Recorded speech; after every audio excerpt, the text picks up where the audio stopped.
ওপার থেকে বারবার উস্কানি, সীমান্তে দায়ী কড়া নজর বিএসএফ এর। স্থল এবং জলপথে চলছে নজরদারি। এর মধ্যেই হলো ফ্ল্যাগ মিটিং, কিন্তু তাতেও কাটেনি জট। ফলে মালদার সুখদেবপুর সীমান্তে বুধবারও ফেন্সিং লাগানো হয়নি। অস্থির বাংলাদেশ, ভারত বিদ্বেষ চরমে। এরই মধ্যে কখনো হাস্যকর সব হুমকি, 4 দিনের মধ্যে আমরা কলকাতা, কখনো যুদ্ধজিগির তুলে বাংলাদেশের সেনার মহড়া। এর পাশাপাশি সীমান্তে উস্কানি। মঙ্গলবার মালদা সীমান্তে বেড়া দিতে বাধা দেয় বিজিবি, এ নিয়ে পারদ চড়ে।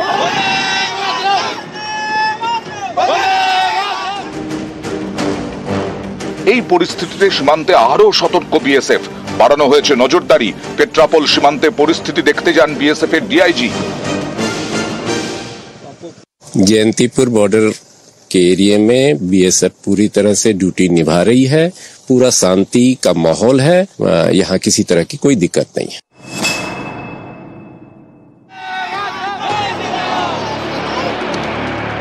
মালদার কালিয়াচকের সুখদেবপুর এই জায়গাটি ভারত বাংলাদেশ সীমান্তে। মঙ্গলবার এখানে কাঁটাতারের বেড়া দেওয়ার কাজ শুরু করে বিএসএফ। সেই কাজে বাধা দেয় বাংলাদেশের সীমান্ত রক্ষা বাহিনী। এতে উত্তেজনা তৈরি হয়।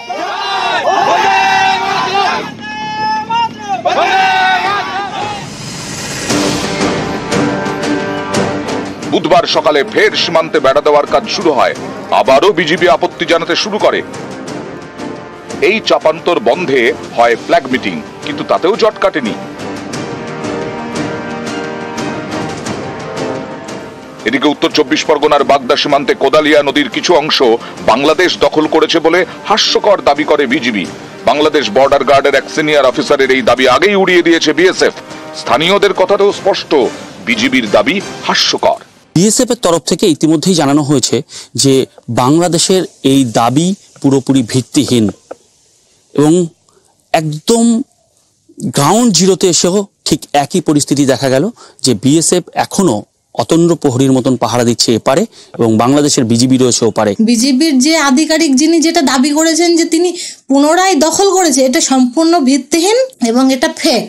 আমাদের বিএসএফরা তাদের যথেষ্ট পরিমাণ দায়িত্ব তারা পালন করে। তারা এখানে চুরি পরে বসে নেই যে বিজিবির আধিকারিকরা 5 কিলোমিটার দখল করবে ভারতীয় ভূখণ্ড থেকে, আর তারা সেটা দাঁড়িয়ে দাঁড়িয়ে দেখবে।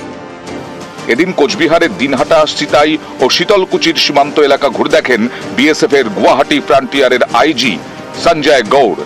নিউজ 18 বাংলা।